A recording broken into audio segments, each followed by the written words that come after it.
नमस्ते दोस्तों, स्वागत है आपका शो अनोखी बातें पर। आज का ये चैप्टर आपके माइंडसेट को एक नई दिशा देने वाला है। तो चलिए शुरू करते हैं। क्या आप जानते हैं कि दुनिया की सबसे बड़ी ताकत प्यार नहीं बल्कि जरूरत है।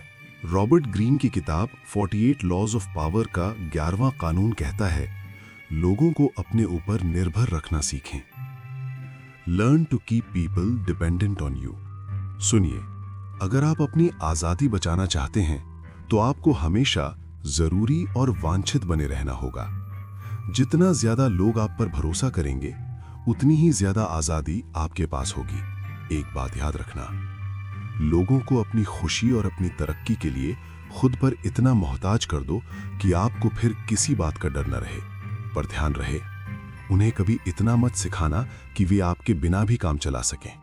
इतिहास की एक बात बताता हूं। मिडिल एज में सिएना शहर में एक जांबाज सैनिक था। उसने शहर को दुश्मनों से बचाया। लोग खुश थे, पर वे उसे इनाम क्या देते? पैसे और सम्मान से भी बड़ी चीज थी आजादी। शहर वालों ने सोचा, क्यों ना इसे अपना लॉर्ड बना लें, पर फिर उन्हें लगा कि ये तो बहुत कम है। तभी सभा में एक आदमी खड़ा हुआ और बड़ी शांति से बोला, चलो हम इसे मार डालते हैं और फिर इसे अपने संरक्षक संत के रूप में पूजते हैं। और उन्होंने बिल्कुल वैसा ही किया। वही हुआ काउंट ऑफ कार्मनोला के साथ। 1442 की बात है। वेनिस के डोगे ने उसे खाने पर बुलाया। रास्ते में उसे एक अलग गलियारे से ले जाया गया, ब्रिज ऑफ साइस।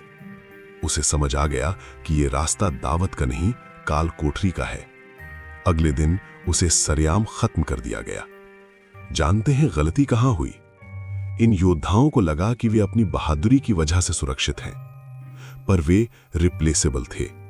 जब कोई पुराना और महंगा हो जाता है तो उसे हटाकर किसी जवान और सस्ते आदमी को लाना आसान होता है। उन्होंने खुद को अपरिहार्य नहीं बनाया था, उन्होंने खुद को जरूरत नहीं बनाया था। लेकिन बिस्मार्क वो चालाक था। 1847 में जब वो संसद में आया तो उसने किसी बड़े दल का हाथ नहीं थामा। उसने एक कमजोर और डरे हुए राजा फ्रेडरिक विलियम को चुना। बिस्मार्क ने राजा की कमजोरियों को अपनी ताकत बनाया। वो राजा की रीढ़ की हड्डी बन गया। जब नया राजा विलियम आया, वो बिस्मार्क को नफरत करता था, पर वो भी मजबूर था, क्योंकि उसकी सत्ता की चाबी बिस्मार्क के दिमाग में थी। बिस्मार्क इस्तीफा देने की धमकी देता और राजा घुटनों पर आ जाता। बिस्मार्क ने खुद को एक ऐसा हिस्सा बना दिया था जिसके बिना पूरा साम्राज्य ताश के पत्तों की तरह ढह जाता। तो सत्ता की कुंजियां क्या है? अपरिहार्यता।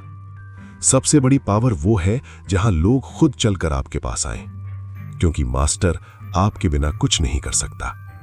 अपने मालिक की किस्मत को अपनी किस्मत से ऐसे जोड़ दो कि अगर वो आपको गिराए तो वो भी तबाह हो जाए।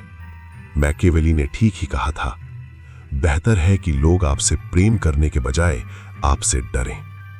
खोने का डर, क्योंकि प्यार को आप कंट्रोल नहीं कर सकते, लेकिन डर आपके वश में है। जरा इस तस्वीर को सोचिए। कांटों वाली बेलें, उनकी जड़ें जमीन में बहुत गहरी और उलझी हुई हैं।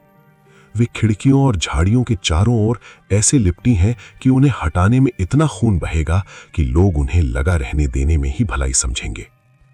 याद रखना, लोग प्यास बुझते ही कुएं की तरफ अपनी पीठ कर लेते हैं, इसलिए उन्हें हमेशा प्यासा रखो। क्या आप ये जानना चाहेंगे कि कैसे आप अपने कार्यक्षेत्र में खुद को अपरिहार्य बना सकते हैं?